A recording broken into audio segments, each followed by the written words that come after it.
안녕하세요. 만나 뵙게 돼서 반갑습니다. 이번 2023년도에 용어정비 사업의 식물 용어를 맡아서 수행한 경희대학교 문혜경이라고 합니다. 반갑습니다. 오늘 여기 계신 선생님들과 식물 용어, 이해를 돕는 용어의 정비라는 주제로 이제 발표를 하게 될 텐데요. 일단 저희 이제 식물 용어 정비 사업을 추진한 체계를 먼저 좀 설명을 드리면요. 식물 용어 자체를 이제 선정하고 목록화한 거는 이제 제가 속해 있는 한국식물물리학회에서 주관을 하였고요. 저희와 같이 협업을 한 국어문화원은 영남대학교 국어문화원 팀이 함께 수행을 하였습니다. 이 사업을 추진하면서 가장 이제 중요했었던 것은 바로 이제 식물 용어를 어떻게 선정할 것이냐에 대한 문제였고요. 이런 이제 조금 고민의 시간을 거쳐서 최종 한 555개 정도의 정비 용어를 선정을 했습니다. 이걸 이제 목록화를 해서 영남대학교 국어문화원에서 이제 1차적으로 정비를 완료를 해서 이제 제안어를 저희에게 제시를 해주셨고요. 이런 제시된 제안어를 다시 검토하고 논의점을 거쳐서 어떤 용어 정비가 어떤 용어가 과연 정비가 우선적으로 필요한가를 선정을 하면서 최종적으로는 현재 200개 정비 용어를 최종 목록 확정한 상태입니다. 이런 정비 사업을 추진하면서 필요했었던 게 이 단계별로 이제 발표를 좀 드리고자 하는데요. 처음에 이제 정비 대상 용어를 선정하는 과정에서 필요했었던 부분들, 그 다음에 두 번째로는 다듬은 말, 그 이제 영남대학교 국어문화원에서 제시를 해주셨던 용어의 일종의 이제 대안어라고 할 수가 있겠죠. 다듬은 말이 이제 어떻게 구성이 되어져야만 하는가에 대한 부분. 그 다음에 최종적으로 이 정비 용어가 정비에서 끝나는 것이 아니라 다양하게 활용이 되고 우리가 일상적으로 많이 사용을 하는 게 최종 목표라고 생각을 하기 때문에 그 부분에 대해서 논의를 드리도록 하겠습니다. 처음에 말씀드렸던 것처럼 정비 대상 용어의 선정이 가장 힘든 부분이었습니다. 왜냐하면 식물 같은 경우는 식물 용어를 식물학에서만 사용하는 그 제한적인 언어들이 아니고 광범위하게 생물학, 원예학, 임학, 농학과 한의학 분야에서까지 사용하는 용어이기 때문에 학계별로도 조금은 이제 논의점이 있는 전문 용어들이에요. 그래서 굉장히 광범위하고 그에 따라서 양도 방대합니다. 그런데 이제 식물 용어 자체가 식물학 분야 자체도 식물학으로만 범주되는 게 아니라 이 안에 이제 세분화되어 있거든요. 뭐 제가 속해 있는 식물 분류학, 그다음에 식물 형태학, 식물 생태학, 식물 지리학, 식물 해부학, 식물 발생학, 식물 생리학, 식물 병리학, 수목학, 본초학까지 너무 다양하기 때문에 아마 여기서부터 오늘 이제 뭔가 굉장히 전문적이고 세분화된 용어들이 많을 수 있겠다라는 것을 짐작하실 수 있을 것입니다. 그렇다고 하면 식물 용어가 왜 정비가 필요할까?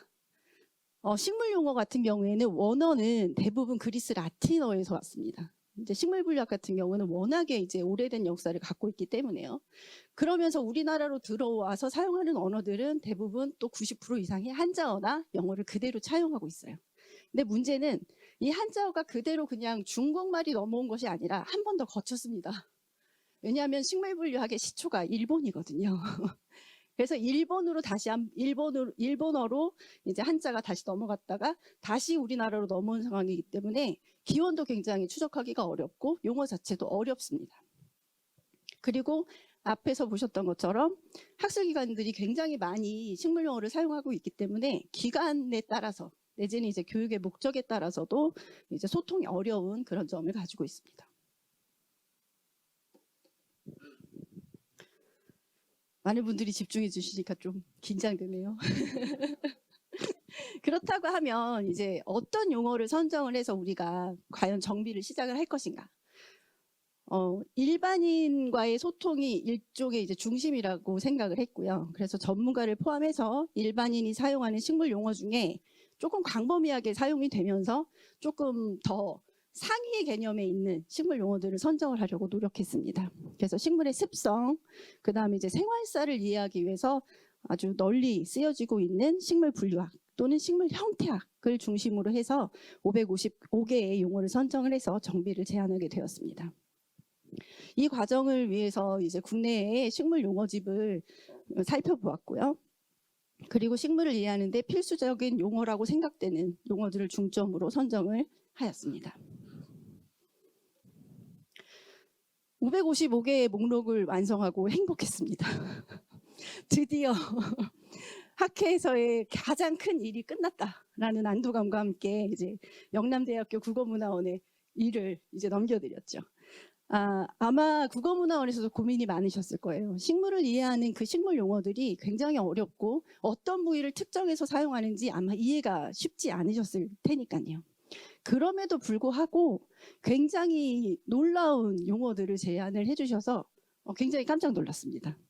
그리고 이제 영남대학교 국어문화원과 상의를 하면서 저희가 이제 중점을 두었던 부분들은 학술 용어로 쓰는 이 전문적인 용어들과 다듬은 말이 의미가 일치해야 된다.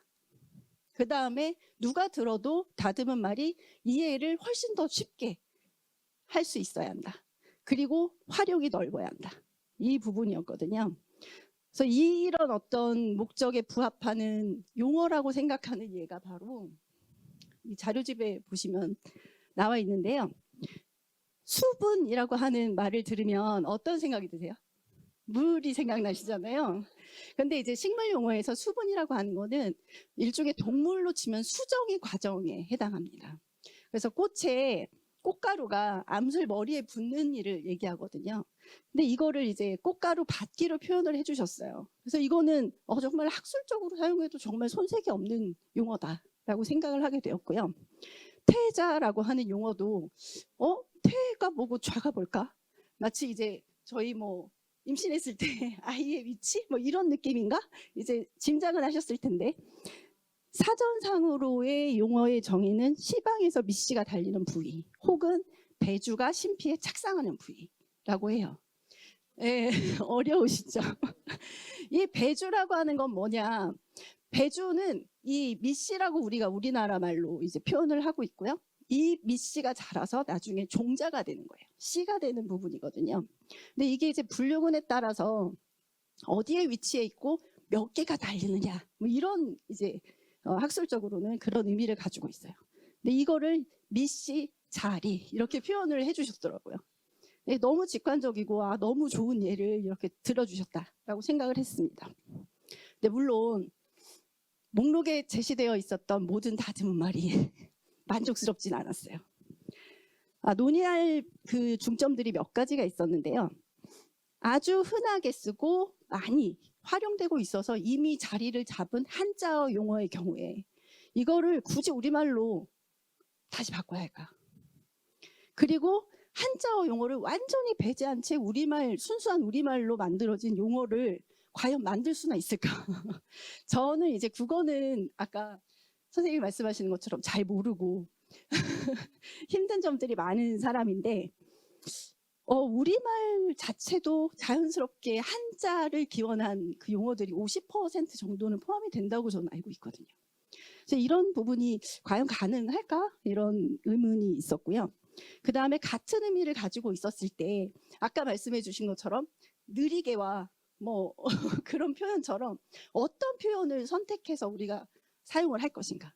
그 다음에 상위의 개념이 있고 그 밑에 하위의 개념으로 들어갔을 때 뭐 접두사나 접미사 같은 경우를 동일하게 만들어 줄 것이냐 아니면 보다 직관적으로 이해하기 위해서 따로 만들 수도 있을까. 이제 이런 고민들이 많았는데요. 그러니까 그런 예가 이제 밑에 잠깐 제시가 되어 있는 예를 들면 수술이라고 하는 거는 아마 일반 분들도 다 알고 계시는 부분이잖아요. 이거를 굳이 꽃밥 이렇게 다시 표현을 해야 되는 게 맞나. 이제 그런 논의점들이 있었고 오히려 다듬은 말을 이제 하면서 뭔가 하위 개념에서 오해를 살 수도 있는 그런 정도의 다듬은 말에 어떻게 보면은 수정이나 논의 사항이 이제 더 필요한 사항들이 나타난 경우가 있었습니다. 제가 생각할 때 정비된 용어의 궁극적인 목표는 많이 사용이 돼야 되는 것 같아요. 아까 닭광이 단무지로 자연스럽게 인식이 된 것처럼 이제 가장 이제 광범위하고 일상적으로 사용될 수 있는 말로 다듬은 말이 정비가 돼야 되는 걸로 생각을 하는데 이를 위해서는 어떻게 보면 다듬은 말 자체가 정확성과 편의성을 제공을 하고 사용자로서 하여금 이해를 높게끔 하는 말로 다듬어진다면 자연스럽게 쉬우니까 더 많이 사용되지 않을까 이런 생각을 하고 있고요. 그 다음에 아까 맨 처음 슬라이드에서 보여드렸던 것처럼 식물 용어는 굉장히 광범위합니다. 옆에 보이는 책들이 다 지금 식물 용어에 관련된 책들이에요. 식물 사전이 따로 있을 정도로 어마어마한 양인데 올해 200개를 목록하면서도 저희가 굉장히 힘들었거든요. 그런데 어떻게 보면 이건 시작에 불과하지만 세분화된 그 학문 분야에서도 반드시 우리말로 다듬은 말이 필요한 거는 정말 사실이잖아요. 그래서 어떻게 보면 단계적으로 정말 장기간 이런 프로젝트를 지속해야 될 필요성이 있다.